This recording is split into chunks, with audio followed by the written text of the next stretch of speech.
Hello વિદ્યાર્થી મિત્રો, મારું નામ છે સોના મહેતા. મહેતા ટ્યુશન ક્લાસીસમાં આપનું સ્વાગત છે. હવે આજે આપણે કાર્લ પિયર્સનની ગુણન પ્રઘાતની રીત વિશે સમજવાના છે. જે અગાઉના વિડિયો લેક્ચરમાં પણ આપણે કાર્લ પિયર્સનની ગુણન પ્રઘાતની બે રીત વિશે સમજી ગયા છીએ. જેણે પણ અગાઉના વિડિયો લેક્ચર નથી જોયા તે પ્લે લિસ્ટમાં જઈને વિડિયો લેક્ચર અગાઉના જોઈ લે, પછી આ વિડિયો લેક્ચર જોવે. તો હવે છે કાર્લ પિયર્સનની ગુણન પ્રઘાતની ત્રીજી રીત, જેમાં x અને y આપેલા છે. x ના સરવાળાને સિગ્મા x કહેવાય, y ના સરવાળાને સિગ્મા y કહેવાય. એના પરથી પહેલા આપણે x બાર અને y બાર શોધવાના છે. x બાર બરાબર સિગ્મા x ના છેદમાં n એટલે કે 953 ના છેદમાં 6 બરાબર 158.83. પછી બીજું છે y બાર. y બાર બરાબર સિગ્મા y ના છેદમાં n બરાબર 344 ના છેદમાં 6 બરાબર 57.33. તો વિદ્યાર્થી મિત્રો, જ્યારે પણ x બાર y બાર પોઈન્ટમાં મળે છે ત્યારે આપણે uv વાળી રીત લેવાની છે. uv વાળી રીત શા માટે લેવાની છે? તો આંકડા નાના થઈ જાય એટલા માટે. તો સહસંબંધાંકની r ની ગણતરી માટે કયું સૂત્ર લેવાનું છે વિદ્યાર્થી મિત્રો? r બરાબર n સિગ્મા uv માઈનસ બ્રેકેટમાં સિગ્મા u અને બીજા બ્રેકેટમાં સિગ્મા v છેદમાં વર્ગમૂળમાં n sigma u square minus કાઉન્સમાં સિગ્મા u કાઉન્સ બાર વર્ગ ગુણ્યા n sigma v square minus કાઉન્સમાં સિગ્મા v કાઉન્સ બાર સ્ક્વેર. આ સૂત્રનો ઉપયોગ કરવાનો છે. એના માટે આપણે કયા ખાના જોઈશે? તો પહેલું જોઈશે u બરાબર x માઈનસ. વિદ્યાર્થી મિત્રો, આ x ની કિંમત આપેલી જે છે એમાંથી કોઈ પણ કિંમત તમે લઈ શકો છો, જવાબ આવી જ જશે. પરંતુ આપણે આમાં સૌથી નાની કિંમત લઈએ છીએ x માઈનસ 153. કેમ નાની લઈએ છીએ? કે અહીંયા કઈ માઈનસમાં ના આવે એટલા માટે. અને માઈનસમાં ના આવે તો તમારે થોડીક ભૂલ પડવાની ઓછી સંભાવના રહે એટલા માટે. તો u બરાબર x માઈનસ 153.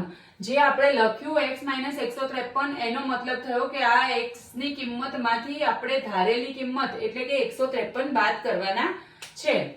155 માઈનસ 153 એટલે 2, 165 માઈનસ 153 એટલે 12, 158 માઈનસ 153 એટલે 5, 162 માઈનસ 153 એટલે 9, 153 માઈનસ 153 એટલે 0, 160 માઈનસ 153 એટલે 7. એનું ટોટલ જે થાય એને કહેવાય છે સિગ્મા u, જે આપણને મળ્યું 35. બીજું ખાનું બનાવવાનું છે v નું. v બરાબર y માઈનસ, આમાં સૌથી નાની કિંમત છે 52 એટલે આપણે લઈશું 52. બધી જ y ની કિંમતમાંથી 52 માઈનસ કરવાના છે એટલે કે 53 માઈનસ 52 એટલે 1, 63 માઈનસ 52 11, 56 માઈનસ 52 4, 60 માઈનસ 52 8, 52 માઈનસ 52 0 અને 60 માઈનસ 52 બરાબર 8.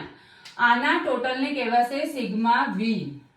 હવે ત્રીજું ખાનું બનશે વિદ્યાર્થી મિત્રો uv.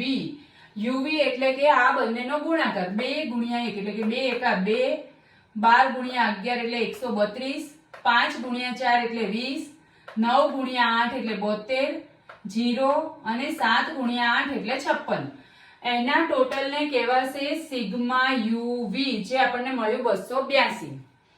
હવે છે ચોથું ખાનું, જે છે u સ્ક્વેર. u સ્ક્વેર એટલે જે આપણને આ u ની કિંમત મળી છે એનો વર્ગ કરવાનો છે. એટલે 2 નો 4, 12 નો 144, 5 નો 25, 9 નો 81, 0 નો 0 અને 7 નો 49.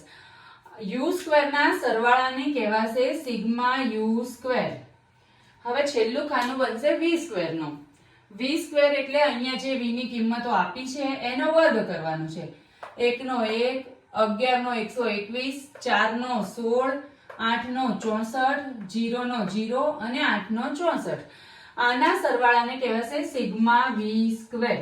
જે સરવાળો થાય છે એને સિગ્મા કહેવાય છે, બાકી જેમ છે તેમનું તેમ. હવે સૂત્ર પ્રમાણે આપણે કિંમત ગોઠવીશું. n એટલે 6, સિગ્મા uv એટલે 282 માઈનસ સિગ્મા u એટલે 35 અને સિગ્મા v એટલે 32. પછી છેદમાં વર્ગમૂળમાં n sigma u square. n એટલે 6, u સ્ક્વેર એટલે 303 માઈનસ 35 નો સ્ક્વેર ગુણ્યા n સિગ્મા v સ્ક્વેર એટલે 6 ગુણ્યા 266 માઈનસ 32 નો સ્ક્વેર. હવે 6 ગુણ્યા 282 એટલે આપણને મળ્યા વિદ્યાર્થી મિત્રો 1692.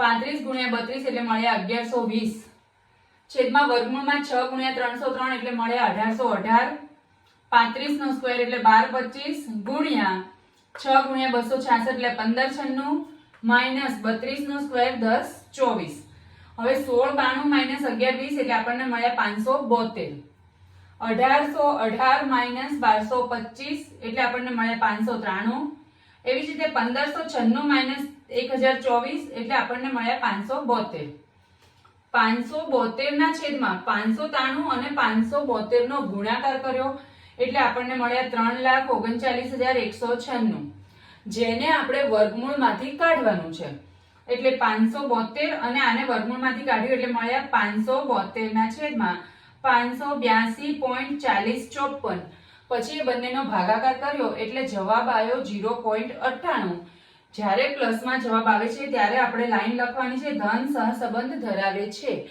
તો વિદ્યાર્થી મિત્રો આજના આ દાખલામાં તમને બરાબર સમજાયું હશે કંઈ પણ ક્વેરી હોય તો કમેન્ટ બોક્સમાં જરૂર જણાવો વિડીયોને લાઈક કરો શેર કરો અને ચેનલને સબસ્ક્રાઇબ કરો મળીએ નેક્સ્ટ વિડીયોમાં